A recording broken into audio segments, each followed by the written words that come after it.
Здравствуйте, дорогие зрители Овны, постоянные и новые. У нас сегодня гадание на сентябрь 2022 года. Сентябрь – начало учебного года, начало делового года. В некоторых народных и религиозных календарях это просто начало Нового года, это Новый год. Нас ждет смена сезона. Время это достаточно переломное, всегда достаточно, может быть, странное, иногда болезненное, но доверимся картам. Сегодня предлагаю Овнам классику, это карты Таро Уайта. Но прежде, из моей коллекции винтажной бижутерии я затрудняюсь выбрать украшение для Овна, потому что, с одной стороны, вы открываете зодиак, и вам как будто бы подходит все, а с другой энергия знака такая сильная, что должно быть что-то такое необычное, не знаю, очень-очень масштабное. Да? Вот, например, я для Овнов могла бы предложить такое вот колье руно. Это авторское название, то есть мое. Да? А руно это дает, конечно, отсылку к вашему знаку. Очень просто, лаконично сделана вещь. И при этом она красивая, она очень подчеркивает шею и силуэт. Что еще могло бы вам подойти? Я думаю, вот эти вот стеклянные бусы, такие вот приятно звенящие. Все должно быть какое-то желтенькое, по цвету напоминающее огонь, вашу стихию. Правда?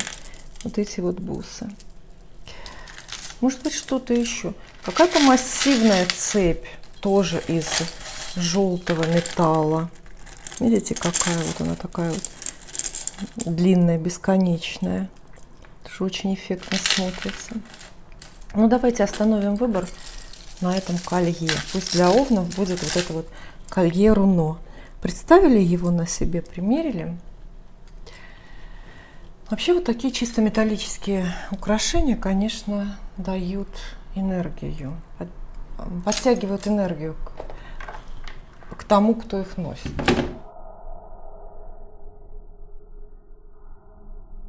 Ну а теперь карта. Расклад может у нас получиться долгим и длинным, может получиться коротким, но емким.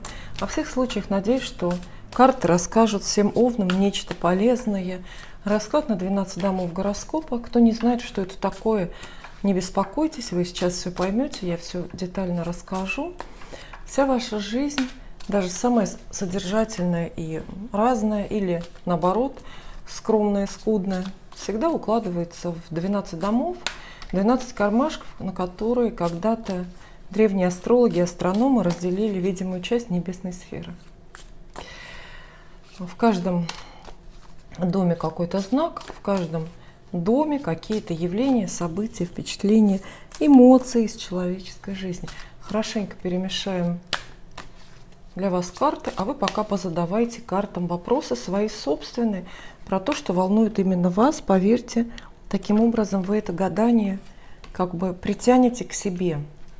Вам станет многое просто ближе. Гадание из общего легко превратится в личное, какое-то персональное. Итак, 12 карт. В центре независимая карта, 13. Пусть она пока полежит и подождет своего часа. Она нам завершит рассказ про ваш сентябрь. Милые, дорогие Овны, ну мы начинаем. Первый дом – это вы сами. Вот первый дом так и называется, гороскоп. То есть это начало зодиакального круга. Здесь рассказ про вас. И вам выпадает семерка мечей, это хитрость во всех видах. Овнам придется делать в сентябре то, что они больше всего не любят. Лицемерить или выкручиваться. Семерка мечей, карта не самая плохая в колоде, однако это все-таки мечи, и она предполагает какие-то обходные пути. То есть вам придется искать обходные пути, но не везде, не во всех областях жизни, знаете, в отношении себя. Сюда попадают в первый дом здоровье, физическое тело, ваши ощущения, впечатления о себе, раскрытый или не раскрытый талант. Семерка мечей вот вам как раз советует самосовершенствоваться, как бы это ни звучало, да, работать над собой, как-то улучшать себя, ну или ухудшать, это уж как вы хотите, какими-то изощренными, очень-очень обходными путями. То есть семерка мечей может описывать определенные трудности с лечением, например, определенные трудности с косметическими процедурами, определенное, может быть, ваше недовольство вашей внешностью. Вот по семерке мечей в первом доме приходится что-то придумывать, например, чтобы выглядеть лучше, проводить какие-то манипуляции, там, визуально, может быть, себя или временно как-то улучшать. Мечи – это, безусловно, еще иголки и скальпели, поэтому вполне возможно, что какая-то поддерживающая терапия вас ждет. Хотя, опять же, это внешность, здесь может быть идет речь только лишь про косметические вмешательства, про ваши походы к косметологу, это уколы ботокса и прочих разных вот таких вот вещей. Ну, карта не очень хорошая. Конечно, в более таком абстрактном смысле она говорит, что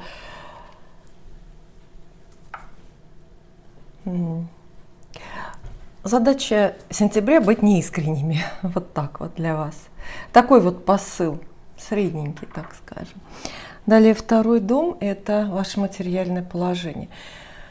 Вам придется бороться за деньги. Вот и все. Бороться, очевидно, достаточно сложно, но уж поборитесь, зато заработаете и будете собой гордиться. Второй дом – это зарплата, это премии, прибыли, доходы от вашего бизнеса. И их, естественно, сочетание гармоничное или не гармоничное с расходами. Вот в доходах и в расходах просто нужно будет стараться, упираться и как-то повоевать. Такой личный маленький бой за деньги или за то, чтобы их сохранить, вас ждет.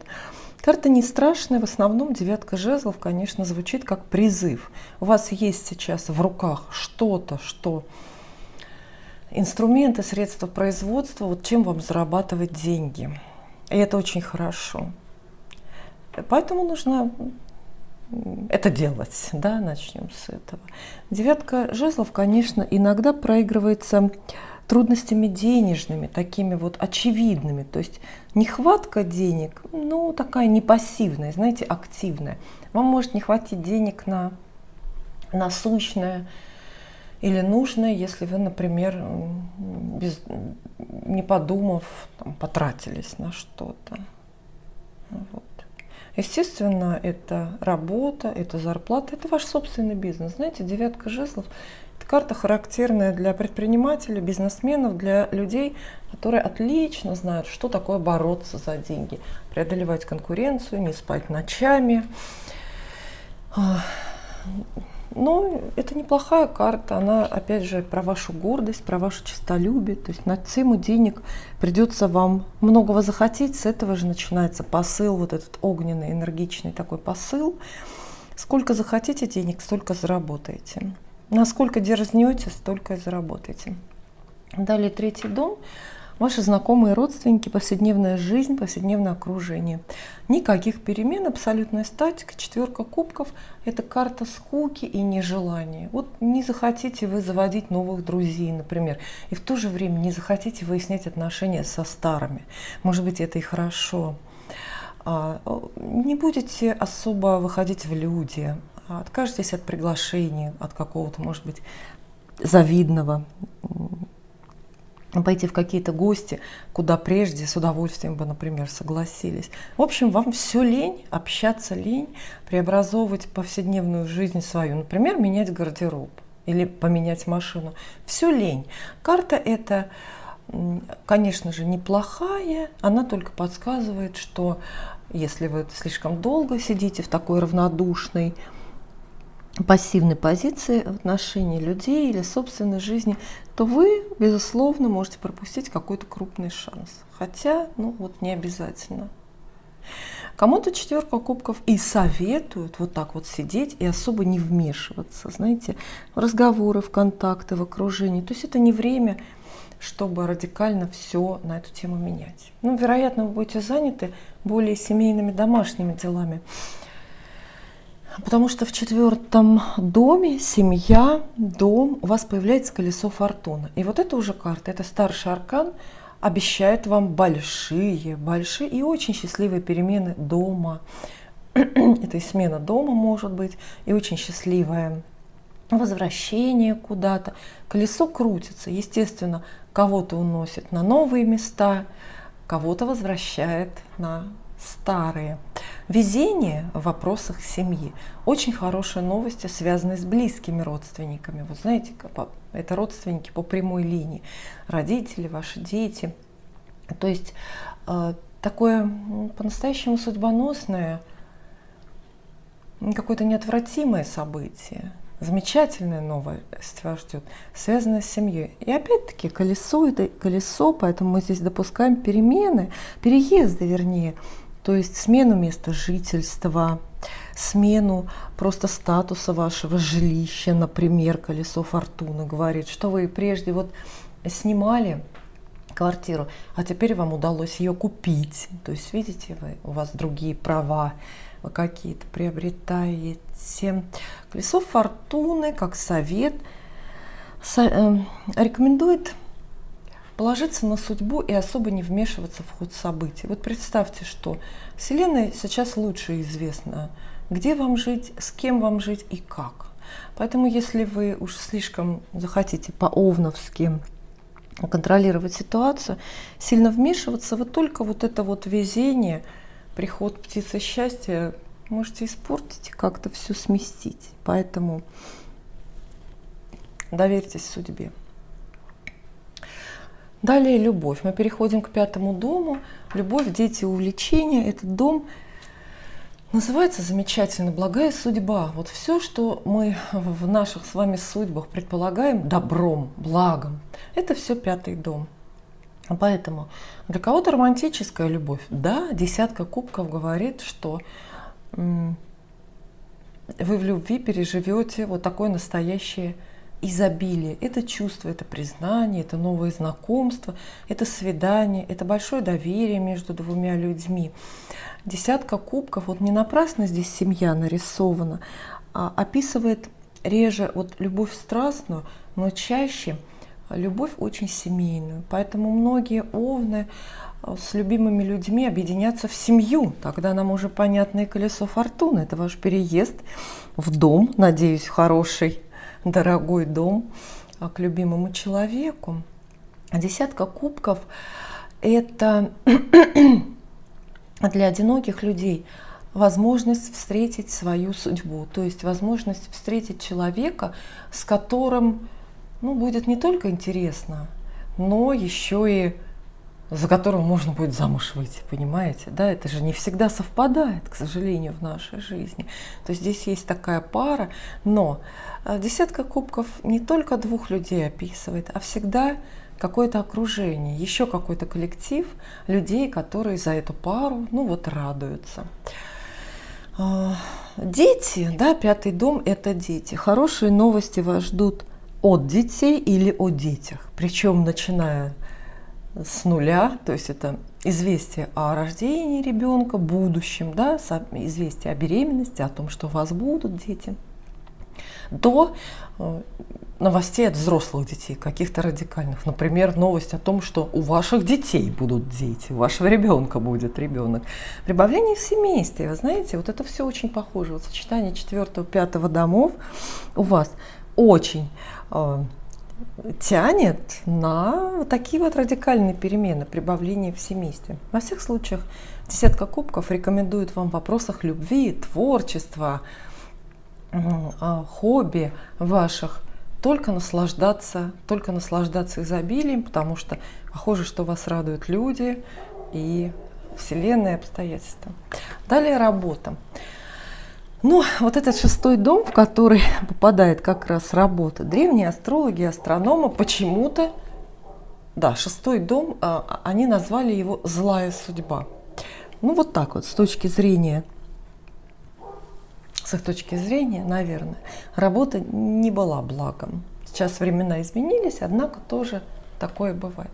Девятка, снова видите девятка, но теперь это девятка мечей.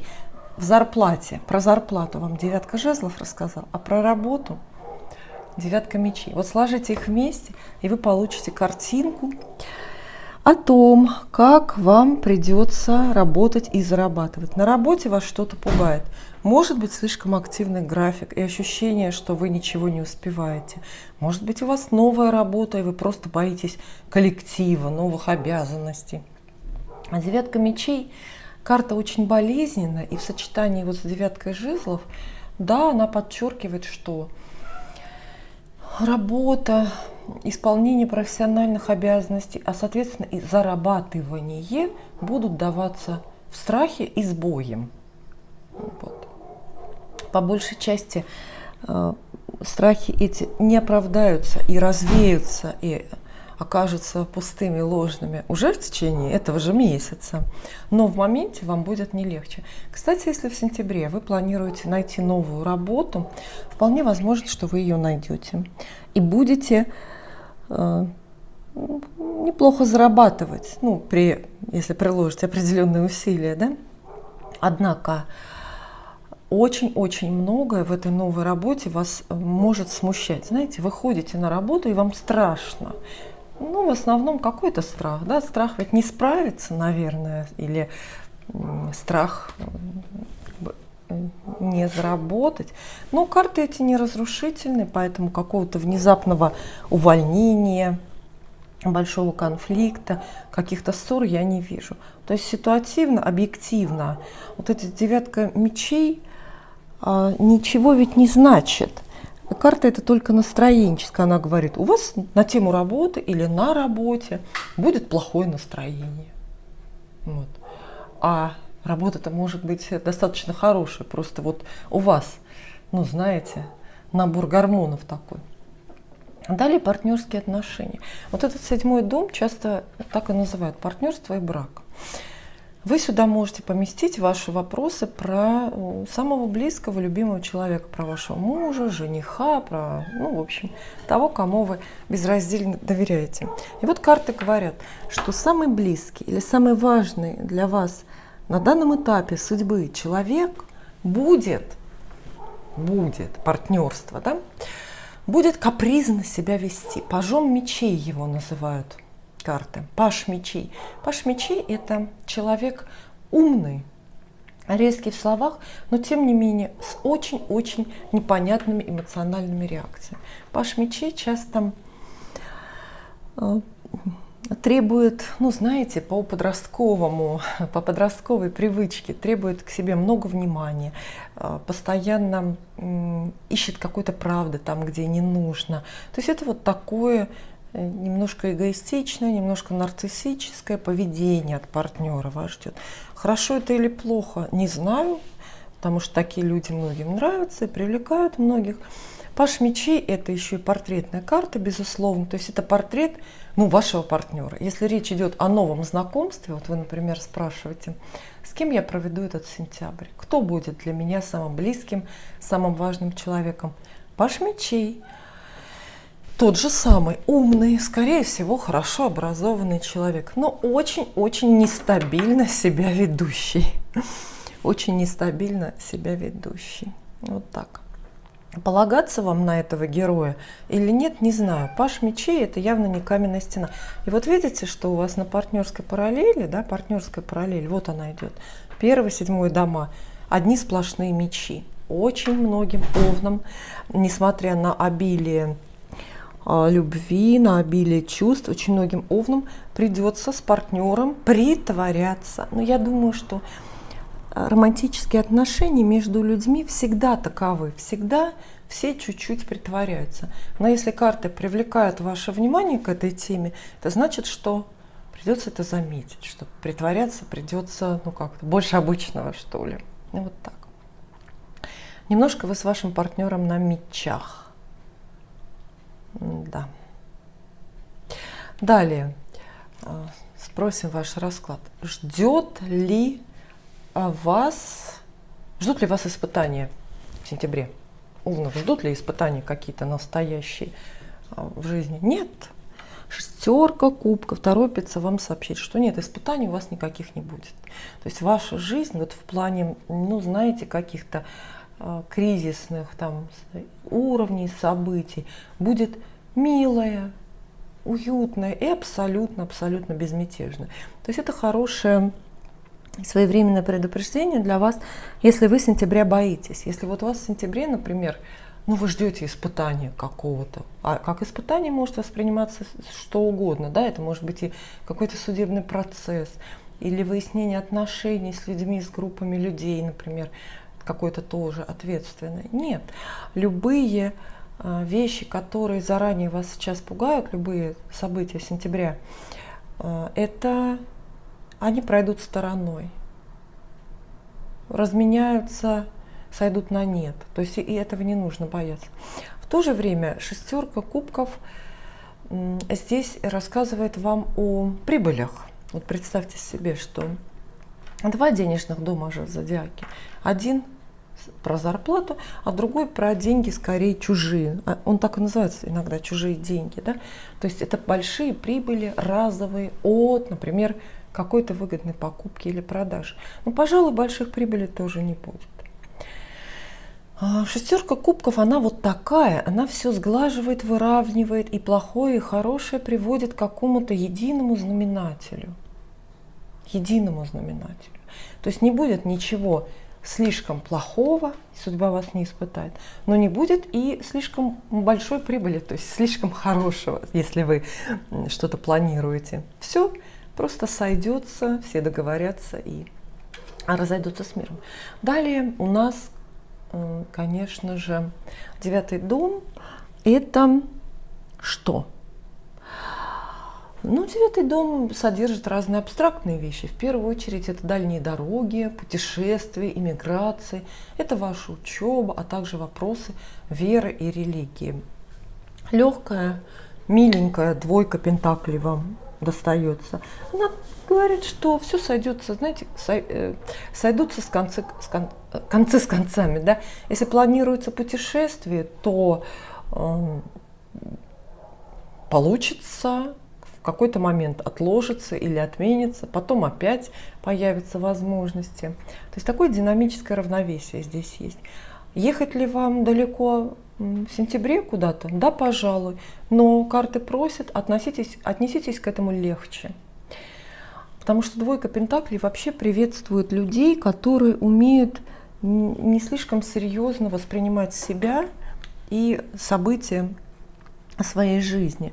Двойка пентаклей говорит, что и выбор учебы, например, выбор учебного заведения тоже должен быть легким, простым. Не надо искать трудных путей. Если вдруг что-то не дается именно легко, например, не хватает денег, чтобы пойти учиться, или не хватает, ну, опять же, того же времени, чтобы поехать в какой-то такой долгий отпуск, то лучше туда не ходить. То есть вот легкие дороги, легкая учеба получится. Трудно? Нет, пожалуй, что нет. Далее, ваша профессиональная карьера – это 10-й дом.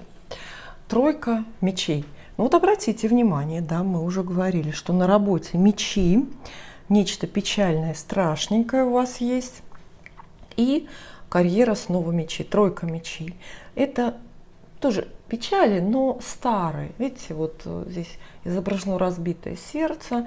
Вам придется что-то в плане собственной карьеры, о чем-то пожалеть и оплакивать что-то. Но загадка карты в том, что это старые печали. Вы как будто бы смотрите назад и о чем-то сожалеете, например, об упущенных шансах. Тройка мечей всегда появляется как совет от печали избавляться, потому что это очень тема изжившая такая себя. То есть карьерного роста вам карты не обещают, но и нового провала, так скажем, да, в карьере тоже не обещают. Ничего, никаких потрясений ужасных.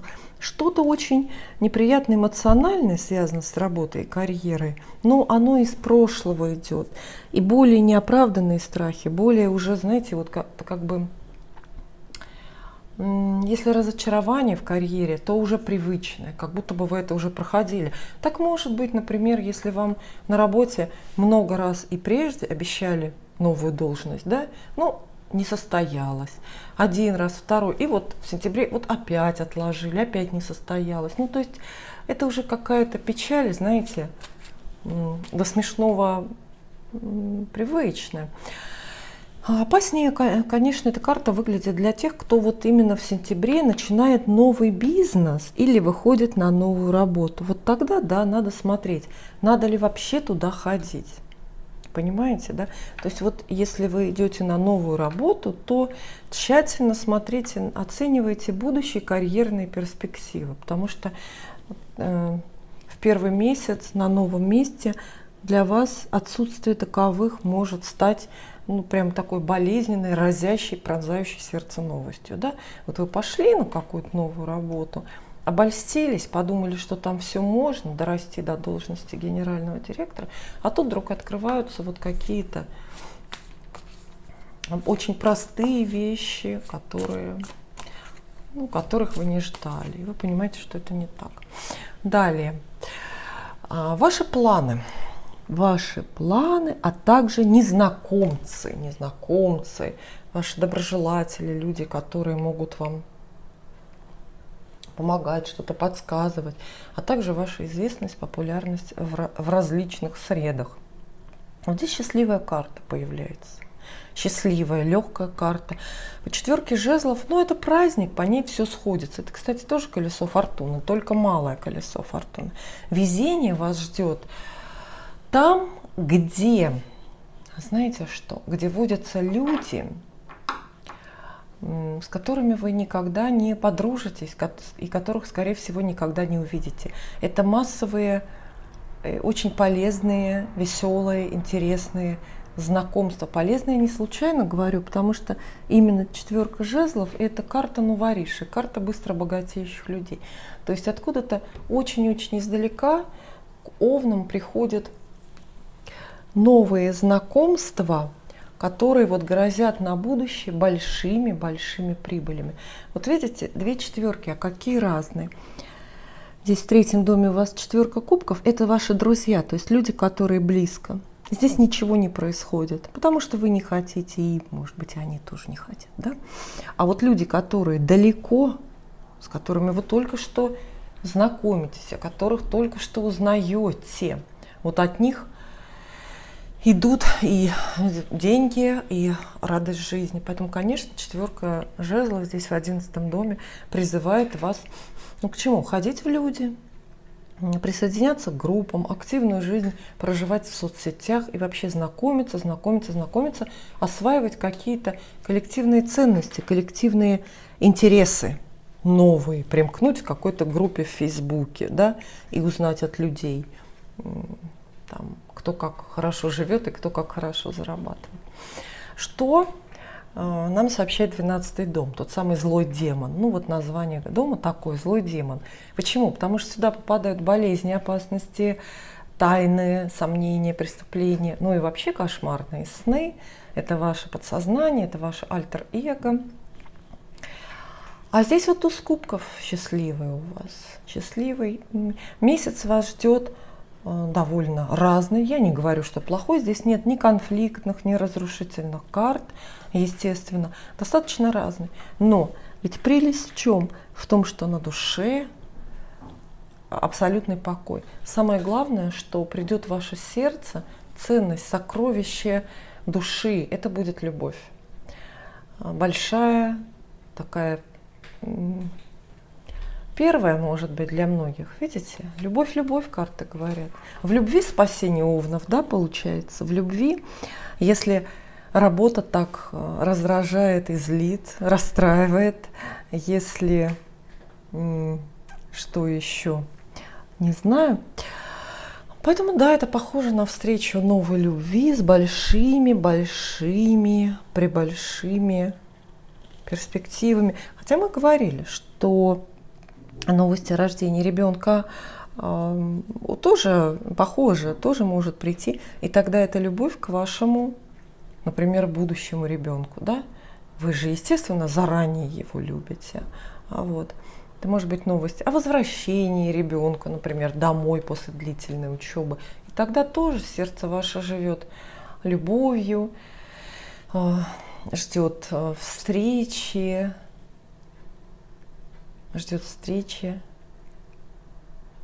да, и так далее. Вот для всех ищущих, немножко резюмируя, подводя итоги, я скажу, что для всех, кто одинок сейчас и ищет нового знакомства, ищите его в интернете. Вот видите, все сходится. Четверка жезлов – это всегда идеальная пара. Это два человека, которые абсолютно друг другу подходят, а также это карта свадеб. Понимаете, да? Откуда ветер дует, откуда у вас возможности для брака, для построения семьи, а вы очень к этому близки. Этот человек должен быть где-то далеко. Далеко. Это знакомство в интернете, действительно.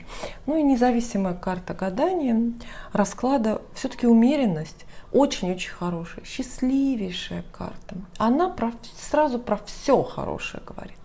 Но самое главное, она говорит про путь.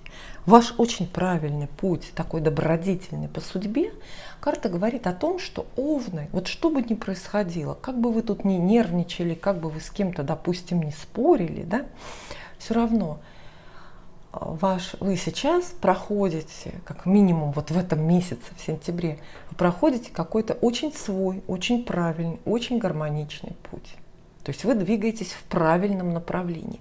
Любое ваше начинание, работа, какой-то бизнес-проект, любовный проект, отношения с каким-то новым человеком, учеба может быть, в конце концов, это и вопросы веры могут быть, да? Ваша дорога, например, переезд, смена дома. Все это очень вам подходит, и все идеально в правильном направлении. Ведь много же об этом говорят. Неважно, с какой скоростью ты идешь, пока ты не остановился. Или можно по-другому, да? Неважно, с какой скоростью ты идешь, важно, в правильном ли направлении. И вот как раз карта умеренность вас очень-очень успокаивает. Она как будто бы вот так вот замазывает весь этот расклад уверенностью. Она советует овнам не сомневаться в любом выборе, в любом, который сейчас вы делаете или, может быть, сделали прежде. Спасибо.